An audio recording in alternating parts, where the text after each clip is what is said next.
Hello and welcome to Board 8 Baseball postseason LCS action here between the Chicago Scrubs and the Death Mountain Gorons. Sorry, Rocky Death Mountain Gorons. With me tonight, the voice of Board 8 Baseball, X the Nemesis. Ah, hello, ladies and gentlemen. Once again, and dire straits here for the Rocky Death Mountain Gorons. They face elimination with their backs to the wall, and not a good start for them here. Or That was no, an that out. got caught. Never mind. How was that an out? I don't What? know. Looks like it bounced. But yeah, and I have been told that my co-commentator here has promised us a big game today. Well, I mean, I said that at the end of the last game, but I mean, I was just trying to generate interest. In reality, we have two viewers, so I mean, Yeah, we're and not. they're going to be watching pretty much regardless at this point, or at least skipping to the end of this. So hmm Well, I know Chris will watch the whole way through because he wants to take in every minute of his team sweeping potentially Darunia. I mean, unless he falls behind by a lot, which I mean, hmm Halliday's pitching, so that isn't going to happen. Chris will be watching the whole way through. Whereas I think if Darunia falls behind a lot, he will just shut it off and skip to the end. pretty So much. So for the record here, Evan Longoria and David Ortiz for their respective teams still sitting on the bench, and the throw, got him, wow, double play. good way to get it going if you're the Gorons. But yeah, with both of those players poised to come off if this series goes to a game five. Ortiz will be back in the Gorons lineup, and Longoria will be back in the Scrub lineup, and they So let me both. let me let me ask you, who do you think benefits more if this from their star player coming back? I think at this point, I think that Ortiz is a more valuable player to the Gorons than Longoria is to the Scrubs hmm because the Scrubs, for one thing, the Scrubs are up 3-0 in the series, so anything that changes is probably can't be any worse for the Gorons. But This is true. um, Longoria was great this year at getting on base, and he was also good on offense. Um, but there's they've got enough people on base. They've got a really high on base percentage team. Whereas the Gorons, they need somebody to drive in runs, and Ortiz is the only one who really wants to do that for them, or at least did in the regular season. Here in the postseason, he hadn't been as good, but Good analysis. Good analysis as always, Alec. A Rod. Grounding one. Will this be two? It will be. hmm, Oh, that's pathetic. So they get a leadoff walk from Halliday, and then A Rod spoils it with a weak grounder out to third. And that wasn't a weak grounder. That was just a fantastic play all around by the substitute third baseman yeah, for Longoria. Keppinger looking good on the defense. Longoria, one of the noted defensive third basemen, but based on our completely subjective viewing methods, we can say he's getting a run for his fielding money. Keps has not hit really since taking over for Longoria, but I mean, you're not going to replace Evan Longoria, so anything's serviceable. Mm-hmm. Where I lost the game here. There it is. I have too many things open. Yeah. Anyways, Hanson, who gives up a single here to Morneau. So, Was it this one or the other guy that you talk about being Canadian? oh, good, tough Canadian boy. Morneau and Bay back to back, right? And oh, good play by Well, shortstop to reel that in. although for some reason fielders and now here's Jason Bartlett. Where the hell does he have Bay hitting? Bay, is he before Morneau?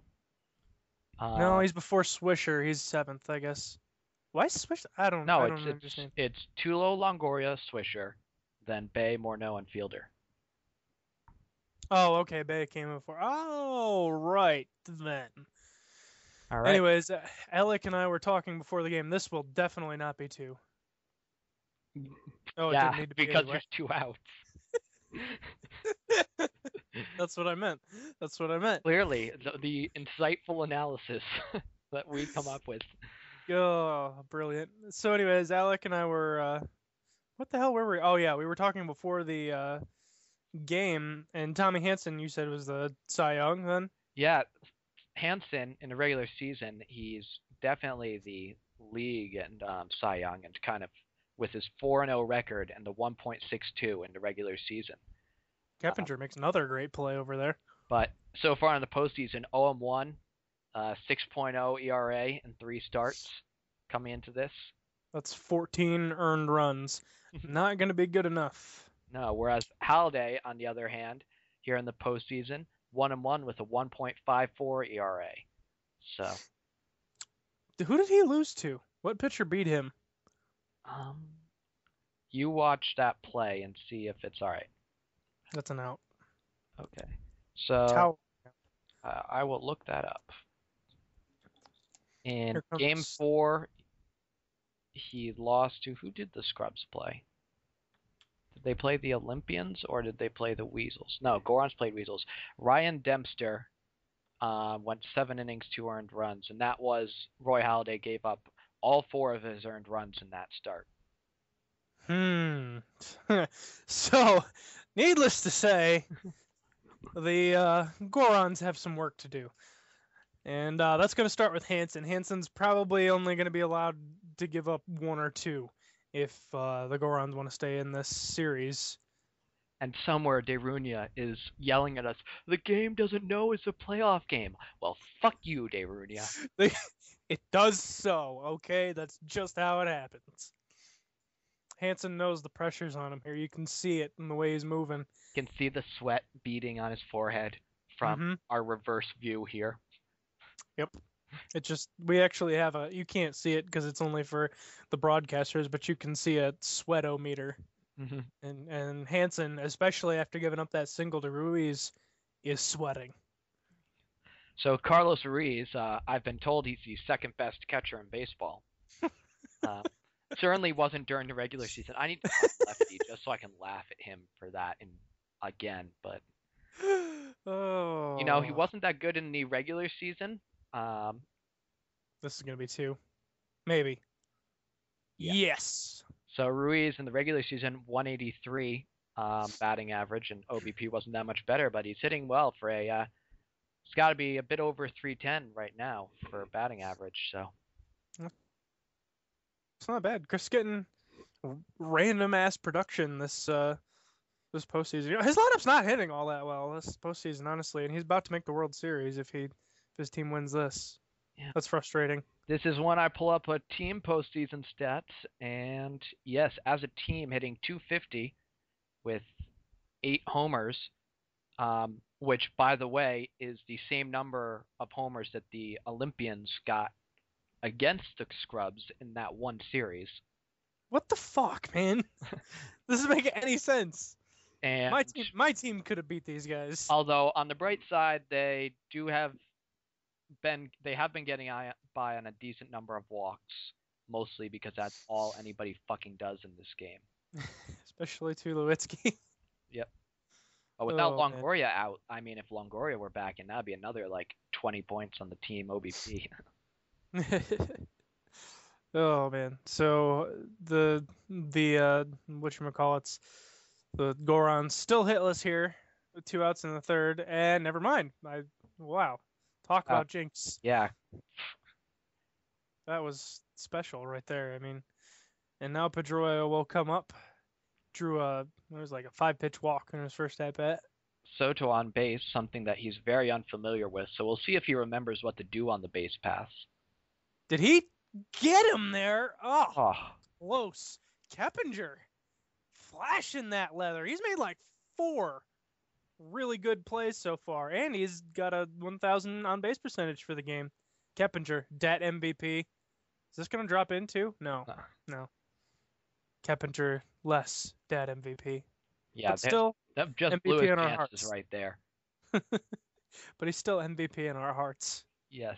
So Swisher, Mr. First half MVP in the regular season, struggling here in the postseason.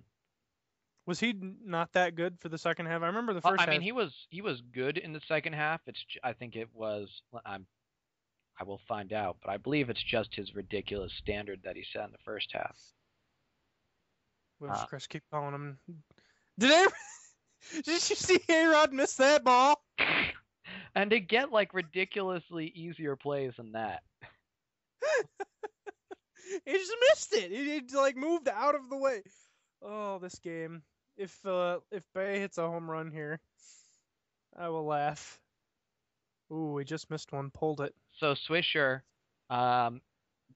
hit 330 with a homer in the second half, which was a really down half for him after his first half 400 with 4 homers performance. Jesus Christ. Ridiculous numbers. Not Jack Physics Wilson numbers. Well, of course not, but bending the laws of space and time to his will. It's a good at-bat here by Bay after A-Rod should gifted totally him more be like, pitches. what channel do kids watch for cartoons these days? Whichever channel, just gotta be on that one. And Bay comes back from 0-2 and works a walk. And all